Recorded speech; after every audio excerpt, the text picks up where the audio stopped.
The people who celebrated my call to ministry by voting on my behalf cast their ballot in the hope and expectation that I would be, in their mind, a follower of Christ, as much, if not more so, as I sought to be a leader in Christ's church as pastor and preacher.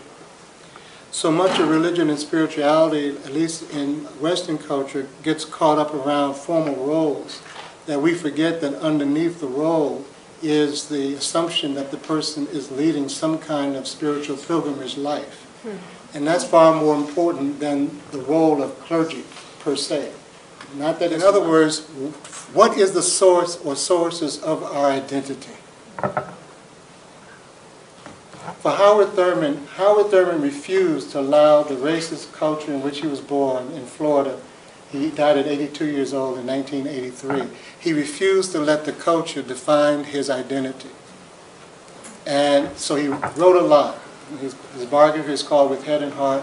And the most profound book he ever wrote that transformed Martin King's life is a book called Jesus and the Disinherited, where he asked the question, what does Christianity have to offer to people whose backs are up against the wall? What identity does religion offer people who are marginalized? And for him, the operating power to do that was in his understanding of love. And he was not talking about a kumbaya where we sit around the fireplace and saying, you know, we love you. He's talking about a love transformation in the human psyche and soul that enables one to live authentically in the world out of that genuine sense of self as he did. When he died, Benjamin Mays, who was the president of Morehouse College at the time, eulogizing Thurman, said Thurman was the freest man or person he had ever met. Because when you met Thurman, you met Thurman. And when you met Thurman, you met yourself. So I gave the oldest of Carlos's children a package of American chewing gum. Several children suddenly appeared in the house. I watched as all of them left the house in an orderly fashion, went outside, sat in a circle, passed the package of gum around them until each child had taken a piece. The oldest child, before putting the gum in her mouth, which also signaled to the other children to do the same, offered me the last, her piece. The little girl demonstrated servant leadership.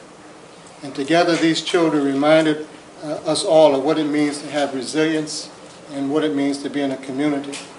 In the midst of their harsh living conditions, they offered us hospitality.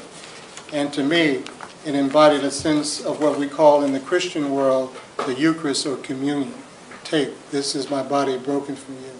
Take this cup, this is my blood shed for you. This little girl took Wrigley's spearmint gum and turned it into a sacrament. When our kids come in, we ask them, how's your day? We sit down and have a snack with them. It's relational. The power of relationships is simply stated as the ability to help create or destroy another human being.